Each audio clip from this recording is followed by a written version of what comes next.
This is the story of Miss Ishwari, a Fincerin customer, resident of Ambedkar Nagar, Tirupati. Ishwari is a single woman and her life hasn't been easy. అందరికీ నమస్కారం. నా పేరు ఈశ్వరి. తిను మా అబ్బాయి సాయి, తను మా అమ్మ. She withstood all the odds and difficulties in her life right from her young age and not just survived but turned out to be a successful entrepreneur. Fincerin stood by her with much needed financial assistance to revive her business suffered due to COVID-19. Let's hear her story in her own words. Third class అలా చదివే టైంలో నాన్నగారు కూడా health బాగాలేకుండా చనిపోయారు. ఆ తర్వాత అమ్మే కష్టపడి పని చేసుకుంటూ నన్ను పెంచింది, చదివించింది మంచిగా. నేను 9th క్లాస్ దాకా చదువుకున్నాను. తర్వాత లవ్ మ్యారేజ్ చేసుకున్నాను. నేను మ్యారేజ్ అయిన 1 ఇయర్కి బాబు పుట్టాడు. మంచిగానే ఉండేది, అప్పుడు మంచిగా నడుస్తుండేది ఫ్యామిలీ మొత్తం. తర్వాత ఒక 4 ఇయర్స్ అయ్యాక తను చనిపోయాడు యాక్సిడెంట్లో సడన్గా. అతను చనిపోకముందు కొంచెం అప్పు ఉండేది మాకు 2 lakhs దాకా. అప్పుడు అమ్మ వాళ్ళు ఫ్లాట్ ఉండేది, అది అమ్మేసి అప్పు అనేది కట్టామన్నమాట. తర్వాత ఇక్కడికి వచ్చేసాము తిరుపతికి. మా హస్బెండ్ చనిపోయి 7 years అవుతుంది. అప్పటి నుంచి నన్ను అమ్మే చూసుకుంటుంది. మా వల్ల అమ్మ కూడా కొంచెం హెల్త్ ప్రాబ్లం అయింది, అంటే కూతురికి ఇలా అయిపోయింది ఏమి అనేసి ఆమె కూడా కొంచెము హెల్త్ ప్రాబ్లం అయింది 3 years క్రితము. అప్పటి నుంచి కొంచెం అలానే ఉంటున్నారు. వాయిస్ కూడా అమ్మకి సరిగ్గా రాదు మాట్లాడడానికి కంప్లీట్గా. చుట్టుపక్కల ఉన్న వాళ్ళందరూ చాలా అసభ్యకరంగా మాట్లాడేవాళ్ళు అనమాట. ఉన్న 2 ఆడవాళ్ళు ఏం చేస్తారులే, వీళ్ళేమి ఉన్న అప్పులు ఏం కడతారు, వీళ్ళేమి ఇదవుతారు అని చెప్పేసి అని నోటికి ఎలా వస్తే అలా మాట్లాడేవాళ్ళు అనమాట. అమ్మ పనిచేసిన డబ్బులు నాకు ఇచ్చి, ఎందుకు ఇలానే ఉంటావు ఇంట్లో, చనిపోయిన తర్వాత డిప్రెషన్లోకి ఏం వెళ్ళాల్సిన అవసరం లేదు, మన కాళ్ళ మీద మనం నిలబడాలి కదా అన్నట్టుగా ఇంక అమ్మ వాళ్ళు వచ్చి స్టార్టింగ్ పెట్టుబడి వచ్చి 25,000 పెట్టి బిజినెస్ అనేది ఇక్కడ శిల్పారామంలోనే స్టార్ట్ చేసాము. అది కూడా శిల్పారామంలో మనకి స్టాల్ ఎలా వస్తుంది అంటే DCH కార్డ్ అనేది, అంటే టై అండ్ డై అనేది నేర్చుకున్నాము. దాంట్లో మాకు సర్టిఫికేట్ కూడా ఉంది. అది వర్క్ వచ్చని చెప్పేసి అని మనకి శిల్పారామంలో స్టాల్ అనేది ఇచ్చినారన్నమాట. గత 7 yearsగా ఇక్కడ శిల్పారామంలో మేము స్టాల్ అనేది పెట్టుకున్నాము. స్టార్టింగ్ లేస్ ఐటమ్స్ అనేది పెట్టుకున్నాము ఇక్కడ. తర్వాత అనేది కలంకారీ, మామూలుగా పోచంపల్లి టాప్స్, మంగళగిరి టాప్స్ ఇవన్నీ పెట్టుకుంటా ఉన్నాము. స్టాక్ ఒక్కొక్కసారి హైదరాబాద్ నుంచి తెస్తాము, ఒక్కోసారి పెడన్ నుంచి తెస్తాము కలంకారీ. మామూలుగా nighties, skirts, tops, almost all అన్ని ఐటమ్స్ పెడుతుంటాం. Saris, dress materials. బిజినెస్ మాకు ఇక్కడ జరుగుతుంది. మేము అప్పుడప్పుడు ఇక్కడ నుంచి మేళాలు వెళ్తూ ఉంటాం. ఇయర్లీకి వచ్చి గవర్నమెంట్ నుంచి అయితే మాకు 10 మేళాస్ ఇస్తారు.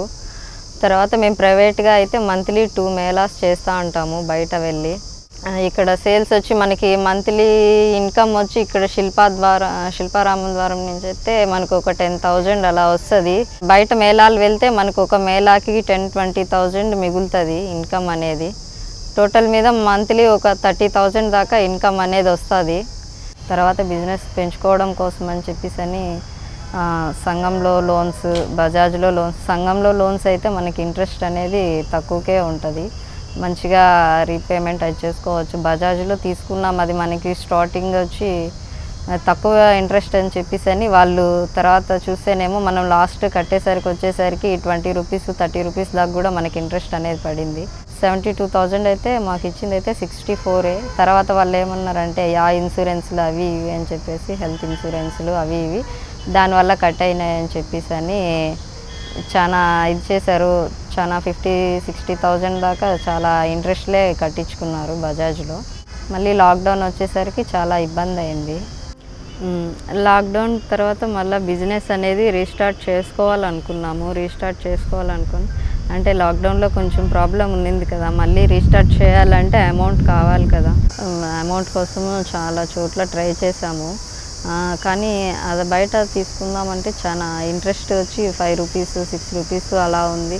ఏదన్నా మనకు ఒక ఛాన్స్ దొరికితే బాగుండు అన్న టైంలో ఈ ఫిన్సరిన్ అనేది దాని గురించి తెలిసింది. తెలిసిన తర్వాత నేను వాళ్ళని కన్సల్ట్ చేయడం జరిగిన తర్వాత మనకి ఉన్న ప్రాబ్లమ్స్ అన్నీ చెప్పిన తర్వాత ఓకే అని చెప్పేసి వాళ్ళు కూడా మనకి లోన్ అనేది 1 lakh ఇచ్చారనమాట. బయట ఇంట్రెస్ట్లు తీసుకున్నాను ఇంతకుముందు ఒక 4 years నుంచి, ఇప్పటికీ పే చేస్తూనే ఉన్నాను.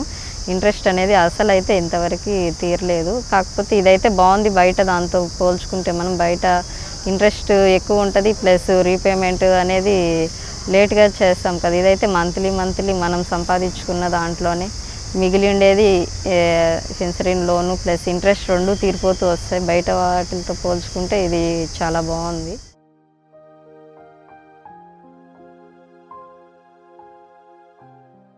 అంటే ఒక లేడీ బయట వెళ్ళి చేయడం అనేది చాలా కష్టం కదా, ఎక్కడికి వెళ్ళాలన్నా భయంగా ఉంటుంది. కానీ అదంతా కూడా పక్కకు పెట్టేసి ఏదైతే అది అయింది అని చెప్పేసి అని ధైర్యంగా వెళ్ళిపోతూ ఉంటాను క్యాంపులకు కానీ ఎక్కడికి కానీ. ఇప్పుడు ఈరోజు రూపాయి సంపాదించేసరికి ఒకప్పుడు తప్పుగా మాట్లాడిన వాళ్ళంతా ఇప్పుడు మంచిగా మాట్లాడుతున్నారు అన్నమాట.